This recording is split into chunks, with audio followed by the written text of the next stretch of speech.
Monkey Taro. A long, long time ago, there lived a great monkey named Monkey Taro. An old lady monkey found him after he'd been born inside a giant banana. One day, the old lady monkey and her husband gave him 3 bananas and pushed him out of the door, telling him not to come back until he defeated the ogre that was ravaging the capital. And don't forget the ogre's treasure, he was told. Although he'd been charged with the task of defeating this ogre character, he hadn't the slightest idea where to find him. While he was searching for the ogre, it grew dark, and Monkey Taro lost his way. He decided to eat the 3 bananas the old lady had given him. He was still hungry, but lay down at the base of a tree and slept there for the night. The next day, he tried to ask a passing boy about the ogre's whereabouts, but the boy did not understand a single word that he said. Seeing that the monkey was flustered, the boy, for some reason, handed him a dango. The half-starved Monkey Taro was overjoyed and chomped away on the delicious dango without the slightest show of manners. After finishing the dango, Monkey Taro decided to follow the young boy for the time being, as he hadn't a clue about the ogre's whereabouts. Soon, the boy met a dog, and then a pheasant, who were both looking quite distraught. The boy gave each of them a delicious dango and helped them find their way. Monkey Taro was very impressed by the boy's show of kindness. After a few days, the group led by the boy and Monkey Taro rowed a boat across the sea to an island inhabited by countless ogres. This reminded Monkey Taro that it was his job to defeat the ogre, and so, with the help of the boy, the dog, and the pheasant, he began a fierce fight with the ogre. After a fierce fight, the band were victorious, and took with them a huge amount of treasure as their own reward. After the group returned to the capital, they began bickering over dividing up the spoils. Monkey Taro put up the fight of his life, but in the end, the boy ran off with every last nugget of gold. Fearful of old monkey couple's wrath, he decided against returning home, instead selling himself to the circus, where he spent the remainder of his days entertaining children with his unique, low-flying chimp routine. The end. Monkey Taro 2. A long, long time ago, there lived an old monkey couple. They lived joyously together for many years, but they were very saddened by their lack of a child.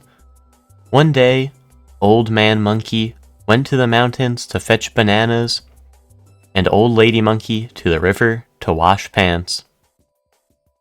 The Old Lady Monkey began doing the washing in the river, when much to her surprise, a giant banana came drifting by, but she wasn't hungry in the least, so it mattered little to her. 2 days later, a rotting monkey was found floating near the shore further down the river. The end. The Monkey Who Cried Jimmy. A long, long time ago, there lived a monkey who told lies all the time. He was such a terrible liar that all the monkeys in the town ceased to trust anything that he said. One day, he was busy lying, just as he always did, when he spotted Jimmy thundering towards the town. When he tried his best to warn everyone, "Jimmy is coming! Jimmy is coming!" But no matter how much he shouted and screamed, not a soul listened, so he had no choice but to run from the town by himself. Every last monkey was captured by Jimmy, and the town was finished. The liar monkey lived out his years comfortably in a faraway town. The end. Monkerella. Monkerella was a beautiful monkey with adorable big eyes. Fair Monkerella was most popular in the town. A very high price was listed on the poster of her that was found all over town, and when the shopkeeper spotted her, they quickly closed up shop, awed by her greatness. Monkerella, quite simply, was the talk of the entire land. One day, the banks were giving her money, which she was always most pleased about, when a friend told her about a party. She had always wanted to pay a visit to the castle, and so she asked an old wart-covered witch to prepare her a magical horse and carriage. The The warty old witch obliged, and her ride was secured. Monkerella crept quietly into the grounds of the castle in her magic carriage. But the guardsmen simply would not leave her alone. Every last one of them, wishing for a dance with the young monkey whose hands were full of bags of gold, chased after her with the utmost vehemence. The distressed Monkerella had no choice but to escape in her carriage, but during the fuss, she dropped her monkey helmet. The next day, the prince made an order to find the monkey who perfectly fitted the lost monkey helmet and bring her to the castle. The demure Monkerella was reluctant to admit that she was the owner of the helmet, but the castle guards came to her home and insisted that she try it on. She was dragged by both arms off to the town square, gently. At the town square, the monkey helmet was placed on each of a long line of monkeys, standing quietly in anticipation of their fate. Soon, it was Monkerella's turn. To her, it felt as if the whole crowd was glaring, and frankly, she would have felt much better to have left immediately. But when gracious guardsmen wrenched her hands behind her back, she had little choice but to allow the helmet to be placed upon her. Surprise, surprise! It fit her perfectly. In her heart, she was ever so pleased, but much too shy to show it. When the guardsmen began escorting her to the castle, she could no longer contain herself, and tears of happiness flowed over her rosy cheeks. After that, she would spend the rest of her days living in the castle. Every last monkey was overjoyed that Monkerella has found her new, eternal home. The end. Ape Taro. A long, long time ago, there lived a young monkey named Ape Taro. An eccentric young primate, he spent most of his time diligently fishing, despite the fact that he hadn't the slightest taste for fish. One day, Ape was walking along the beach when he spotted some young rascals tormenting the sea turtle. Ape was usually not one for getting involved, but he simply could not pass up a chance to snatch the luscious-looking banana the rascals had with them. He cast a net quite athletically upon the kids, fully entangling them. Without much effort, he had one top banana. Ape was shamelessly indulging himself in the bright yellow banana when the sea turtle began to speak to him. Despite being a talking ape himself, he didn't feel very comfortable about a talking turtle, but as he had finished his banana, and he didn't have much else to do, he decided to oblige the strange turtle. Doing as the turtle told him, Ape rode upon his shell to the bottom of the sea. Once there, they were greeted with more schools of fish than you could imagine, and a princess. The princess and the fish sang and danced for Ape as they were quite thrilled that he'd saved the turtle. No expense was spared with their sacrificial servings of sashimi and tempura. The taste was unbelievable. Alas, as we know, Ape didn't have a stomach for fish, and so he left it quite untouched. He put in a special order for banana, but was told they had no such thing in the sea. Ape thoroughly disappointed, decided to return home. Before he left, the princess gave Ape a gift. It was a chest that she told him that he must never open. He was of course pleased by her kindness, but quite frankly, a gift that one cannot open may as well be no gift at all. So after returning to the beach, he threw it straight back into the sea where it likely belonged, and went home. Unfortunately, for centuries, no fisherman could ever catch a single fish from the sea into which the mysterious chest was thrown. The end. The Grateful Monkey. A long, long time ago, a professor lived all by himself. He conducted research in his home on the mountainside, but he was quite unsuccessful and never managed to create anything that earned him a single penny in income. One day, during his usual walk, the professor noticed a monkey caught in a monkey trap and crying quite miserably. The professor felt sorry for the poor monkey, and so he freed him from the vicious trap. The monkey was overjoyed and bowed to him countless times before returning home to the mountains. That night, just as the professor was getting ready for bed, there was a knock on his door. When he answered it, he was surprised to find a little boy wearing a monkey helmet. The little boy wearing the monkey helmet had apparently lost his way and was searching for shelter for the night. The kind-hearted professor gladly offered to let the boy stay at his home. The next day, the boy told the professor that if he could stay a little longer, it would give him a chance to show his gratitude, but the professor must never look inside his room. In almost no time at all, large sums of money began pouring into the professor's account, and before he knew it, his life had changed mysteriously from rags to riches. However, the professor could not help but wonder about the boy. Both day and night, a strange glow radiated from under the door to his room, and eventually the professor could not stop himself from taking a look inside. Inside the room, there was a little helmeted monkey staring into a glowing computer screen. The monkey was engaged in day trading, which was all the rage at the time. The professor quietly closed the door. The next morning, the boy didn't come out of his room. When the professor went back into the room, all he found was a one-page letter. It read, "Since you have seen my true form, I can no longer stay in your home. As my final thanks, please sell these stocks to raise some money." However, these stocks had already plummeted after an embezzlement controversy and some gambling fiascos. Frustrated and lonely, the professor became addicted to day trading and was soon poorer than he had ever been. The end. The Wise Monkey. A long, long time ago, there was a monkey named Ukyo who resided in a temple.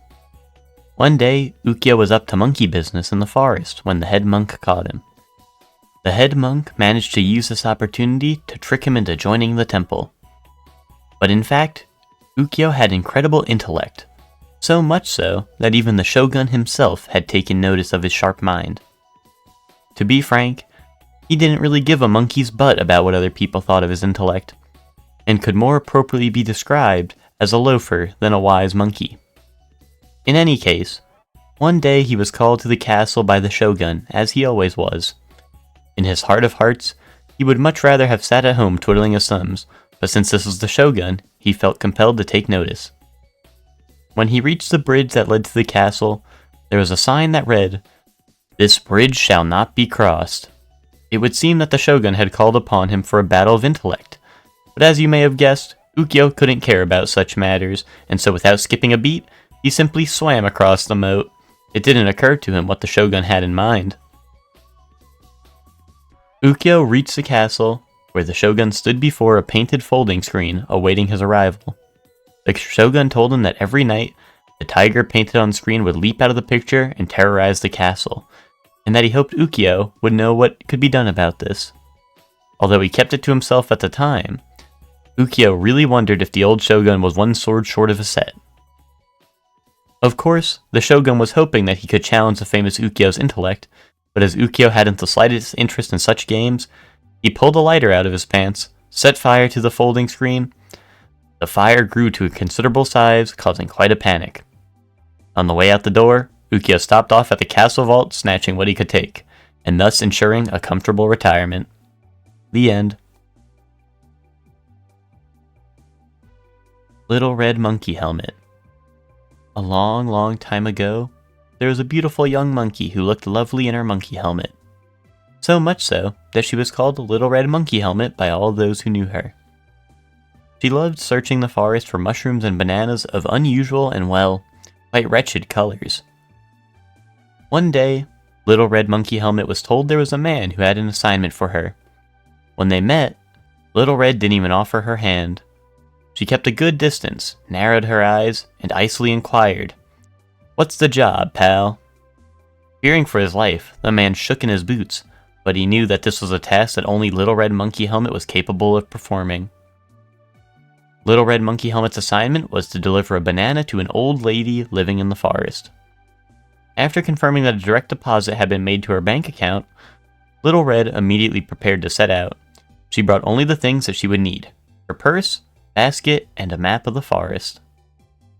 Walking through the forest, Little Red Monkey Helmet met a big bad wolf.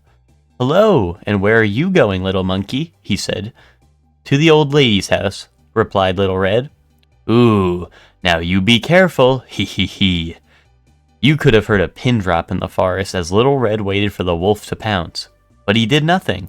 Little Red was safe. Finally, she had arrived at the old lady's house. When Little Red stepped inside, the old lady was asleep in bed. And then Little Red noticed.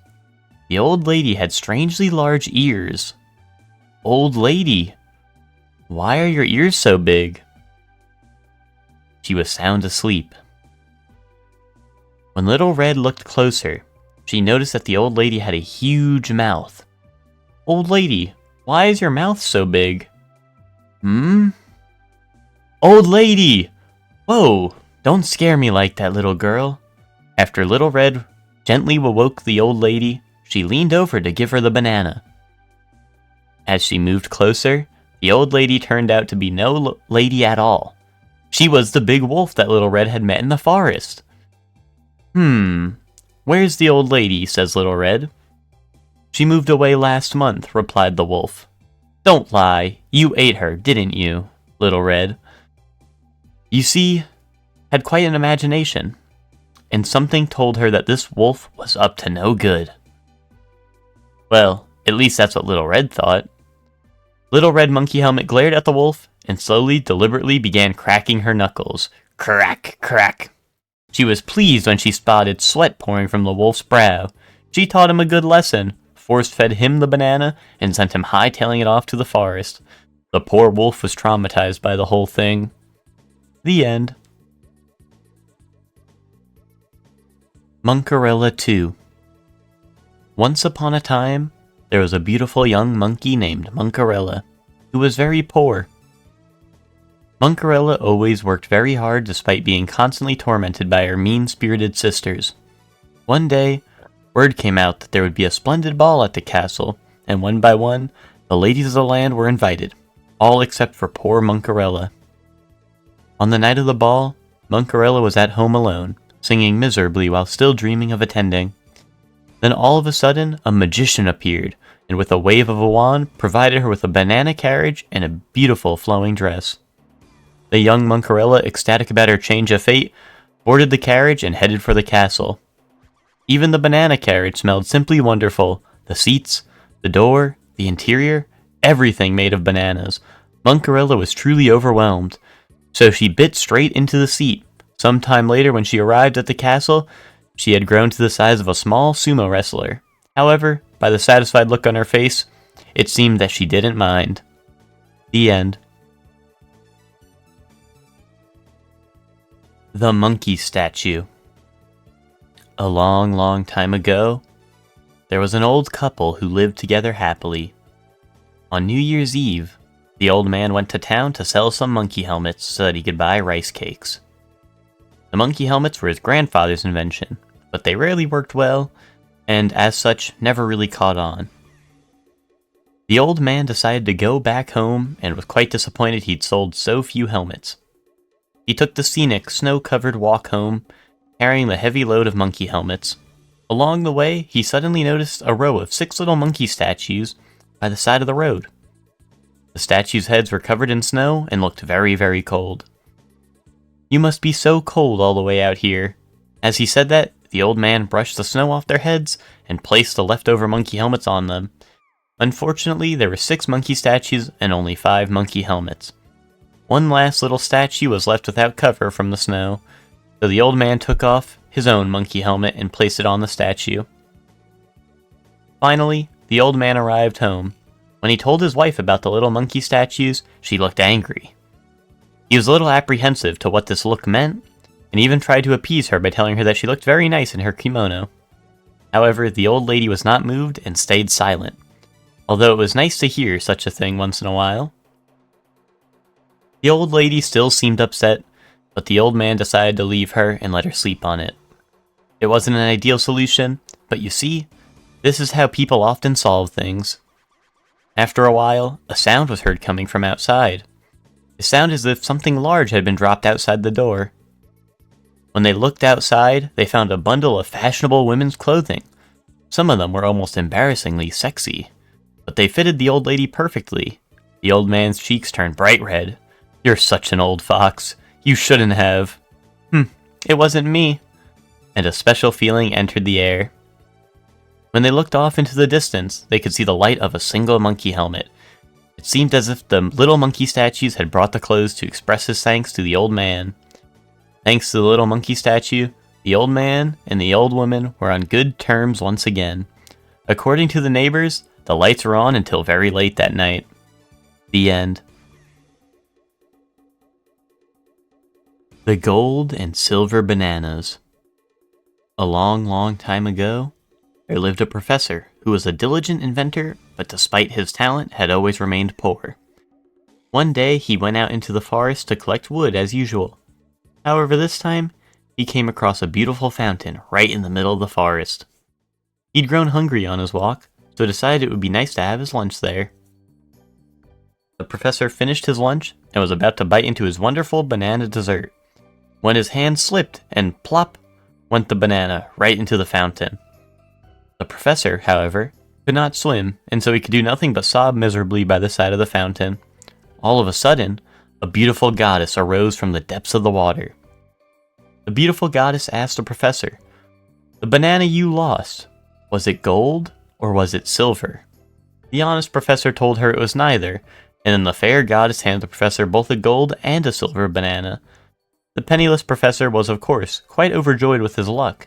However, someone other than the professor also knew the secret of the fountain, for a little monkey hiding nearby had witnessed the entire scene. The monkey was quite excited to have discovered a fountain that turned one banana into two. Once the professor left, he threw his own banana into the fountain, and sure enough, the beautiful goddess arose from it. "The banana you have lost, was it gold or was it silver?" Aping the professor, he replied with a shake of his head. The kind goddess smiled and handed him both a gold and silver banana. The monkey was quite thrilled, and he began eating the bananas right then and there. But as you know, one cannot eat a gold or silver banana. The unknowing monkey thought the goddess had tricked him out of his banana. His monkey helmet shone bright red, showing his anger. He took both bananas and threw them straight at her. This made the goddess very, very sad, which you could see in her eyes. She then gave the monkey 2 real bananas instead. This, of course, made the monkey as happy as can be. The goddess watched the monkey dash away and was glad that he seemed pleased, but she found it all quite strange. If only he were to sell the gold and silver bananas, he could eat as many bananas as he liked. Oh well, each to his own, she reasoned, and disappeared from view, a little more confused than before. The end. The Never-Ending Banana. The monkey princess, who was born from a banana, was well known in the capital as an unparalleled beauty. Monkeys came from across the land to court her. Each day, the wait to meet her was at least 5 hours long. However, the princess already had her heart set upon her true love, and so she turned away each and every one of these hopeful monkeys. Despite this, 3 of them would not give up no matter what she said. In order to make these persistent monkeys give up, she told them that she would marry them if they could complete a challenge. She told the first monkey to bring her a banana that would not burn, to the second, a banana that would not break, and to the third, a banana that could be repeatedly eaten but would reappear. The 3 monkeys, knowing that it was an impossible quest, nevertheless set out in search of their bananas. 3 years later, much to the surprise of the princess, all 3 monkeys returned from their quests. One with a banana that would not burn, one with a banana that would not break, and one with a banana that would always reappear after being eaten. The princess was by now very nervous. She tested the first banana, it did not burn. The princess, quite at a loss, decided to gobble up this monkey's banana, and then she sent him away. Close, but no banana. Next, she tested the second banana. It was unbreakable. Seeing this, the princess took a deep breath and swallowed the banana whole. Finally, she turned to the never-ending banana. Sure enough, it reappeared, once she had finished eating it. So, the princess ate it again, and again. Years passed, and the princess refused to stop testing this final banana. She ate it again, and again, and still again. By this time, she was huge, far beyond the size of a large ape. Once again, she was famous across the land, but for quite a different reason, and once again, the wait to see her was 5 hours long. The end. The Monkey Village. Deep in the forest, far from human civilization, there was a monkey village. One year, the monkeys were busy collecting bananas in preparation for the coming winter. The leader of the monkeys, Spectre, played all day without lifting a finger, only barking orders to all the lesser monkeys. One day, as winter was drawing near, the monkeys harvested the necessary supply of bananas to tide them over the winter months. Just then, Spectre arrived and told them that he would sing for them as their reward. His singing was as bad as his character, but the monkeys, exhausted from work and glad to be finished, were easily drawn in and were glad to join in the party. The party lasted for 3 days and 3 nights. As the party reached its ends, the monkey noticed the first flakes of snowfall. It was winter, and all they had left was one single banana. Just one. Snow had just begun falling. How would the monkey village get through this winter? Would they survive? The end. The 3 Little Monkeys. Once upon a time, there were 3 little monkey brothers who had escaped from a professor's laboratory and run off into the forest. The eldest brother was lazy, the middle brother was unreliable, but the youngest brother was quite a diligent fellow, always collecting enough bananas to make up for his 2 older siblings. One day, when the youngest monkey was out collecting bananas, he noticed a monkey running around in a frenzy. When he asked the monkey what was the matter, it seemed that a giant Jimmy, armed with a monkey net, was lurking in the area. Hearing that, the youngest brother ran home as fast as he could to warn his older brothers of the danger. After sharing the news with his brothers, the 3 of them began constructing houses to protect themselves from the terrible Jimmy. The eldest brother quickly gathered up some straw and slapped together a house on the spot. The middle brother built a house with wood, and the youngest brother found some bricks and labored hard to build a sturdy house.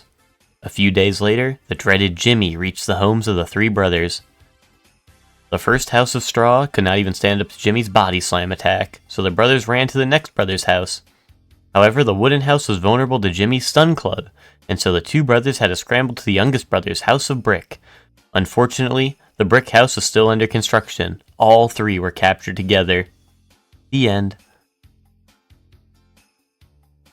Jack and the Banana Stalk. Once upon a time, on the far outskirts of a human town, was a poor monkey village. The monkeys who lived there existed in terrible poverty. They only had 1 banana each a day. One day, the monkeys finally ran out of bananas and left for the town to try to sell their very last pair of pants so that they could buy food. A monkey named Jack was chosen to go to town, so he loaded every last pair of pants onto a cart and set out. On the way, he met a lone professor. The professor felt much pity, and when he saw the anxious look on the young Jack's face, and he offered Jack a bioengineered banana seed in exchange for the cart full of monkey pants. Jack realized he had nothing to lose, and the professor seemed honest, so they made the trade. Jack arrived home with a big smile on his face and eagerly showed his fellow monkeys the great banana seed. His comrades were furious that he had not brought back even a single banana for them to eat, so they thrashed the poor misguided fool. Young Jack, depressed and alone, made his way back to the back of a shack and planted the seed. When he woke up the next day, everyone had gathered at the back of the shack and they were creating quite a stir. To everyone's tremendous surprise, a giant banana stalk had grown from the seed planted the previous day, so great that it stretched up to the very clouds. Everyone was absolutely thrilled. Jack quickly jumped up onto a nearby branch and climbed the banana stalk. He found countless bunches of giant bananas, so large that they must have been 1 ton or more each. Jack was overjoyed and began to shake the banana stalk vigorously. Jack knew that everyone was waiting with an empty stomach at the base of the banana stalk, so after he had knocked down every last banana, he climbed back down in great anticipation. However, back on the ground, nothing could be found, except for dozens and dozens of giant bananas. There was not a single monkey in sight, so Jack began waiting, eagerly awaiting the return of his village folk. But none came back, not for all eternity. The end. Jimmy and Pippachi. Once upon a time, a young boy named Jimmy lived in poverty with the little monkey Pippachi. Pippachi was a little monkey he had found lost in the forest, and they lived happily together. One day when they went out into the fields, Pippachi suddenly pointed to the ground, wanting Jimmy to dig. Although it seemed strange, he did just that, and sure enough, there was a huge supply of bananas buried there in the soil. As we know, Jimmy and little Pippachi were very poor, They were quite ecstatic about the banana find, so ecstatic that they were oblivious to the monkey nearby who had been hiding in the shadows, watching. They quickly aped the pair's actions, but all they found when they dug were rotten bananas. Feeling tricked, they flew into a rage, envious of the lucky pair. They gave Pippichi a whack, which made him cry loudly. And as soon as Pippichi began crying, the very ground upon which his tears fell began sprouting banana trees. Again, Jimmy and little Pippichi were overjoyed with this stroke of luck.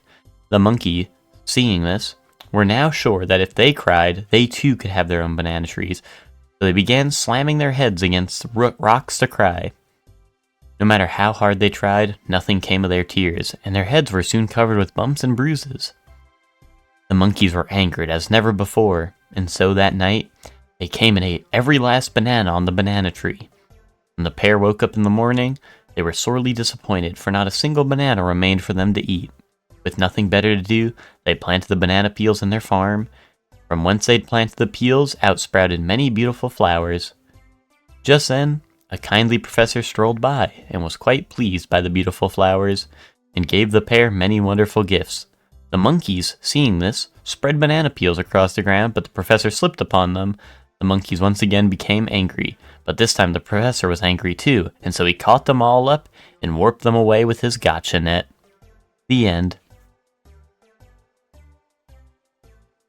Thumbolochi. Once upon a time, there was a tiny little Pippichi who was just 3 centimeters tall. He was called Thumbolochi, and he traveled by boat from land to land, armed with a needle. He was a brave little Pippichi who punished evil wherever it was found. More than punished, actually, he crushed it, and without ever saying a word. It was even rumored that on occasion, people who were not at all evil got in the line of fire. But despite that, he was generally well liked across the land. One day, Thumbolochi was sailing round and round in his boat as usual, when he spotted a beautiful princess who was being pursued by a giant monkey. Within seconds, Thumbolochi, without uttering a word, moored his boat. He may have been small, but his reputation was well deserved.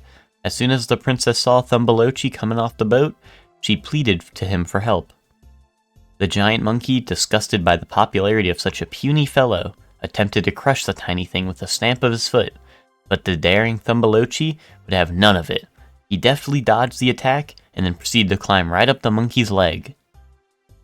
Thumbolochi dived inside the monkey's pants and poked and poked, and poked at the front and poked at the back. The giant monkey was in agony and threw off his pants and ran away as fast as he could. The princess, now safe from harm, searched inside the giant monkey's pants and found Thumbolochi, along with a great treasure, a wish-granting monkey helmet. When the princess shook the monkey helmet, little Thumbolochi grew and grew and grew. When the princess saw the brave Thumbolochi in full size, she now knew what had made him so strong, for Thumbolochi was in fact a Peepo mech. And so Thumbolochi picked the princess up and put her on top of his head, and they set off to defeat evil in unknown lands. The end. The Monkey's New Clothes. A long, long time ago, there lived an old professor who was a tireless inventor, always hoping to discover something that would become his big break. But for some reason, he never quite succeeded. One day he was in town on some errands, when he noticed a poster that had attracted a great crowd.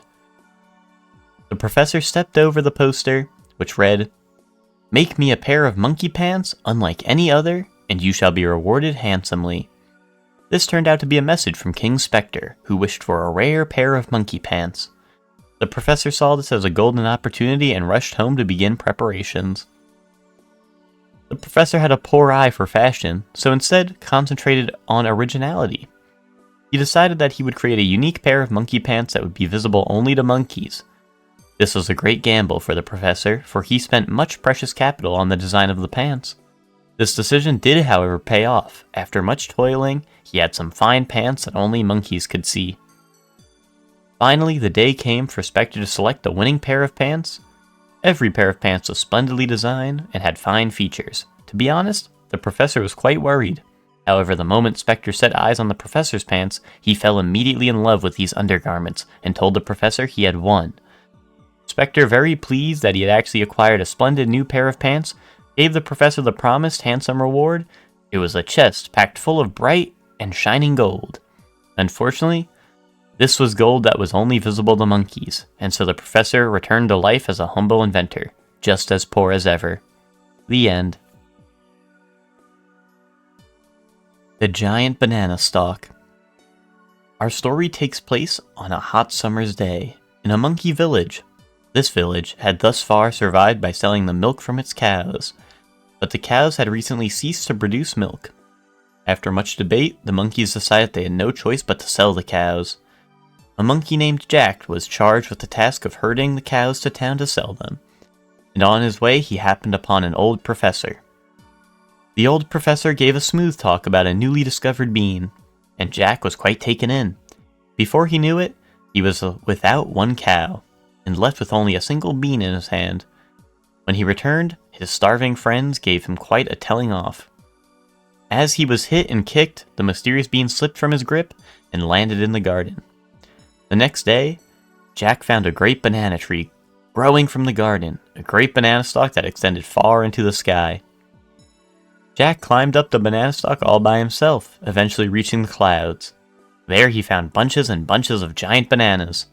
Thrilled by the sight, Jack quickly sunk his teeth into the juiciest looking of them. Jack, who was exhausted from both starvation and the scorching summer weather, forgot even about the passage of time, quite lost in his endless feast of giant aromatic bananas. When Jack finally finished every last banana, he went back down the banana stalk in rather depleted spirits. He reached the ground and returned to his home, but when he announced his arrival, there was no reply. When he went inside his room, there were two monkeys sitting face to face, long since passed away. The calendar on the wall read December. The end.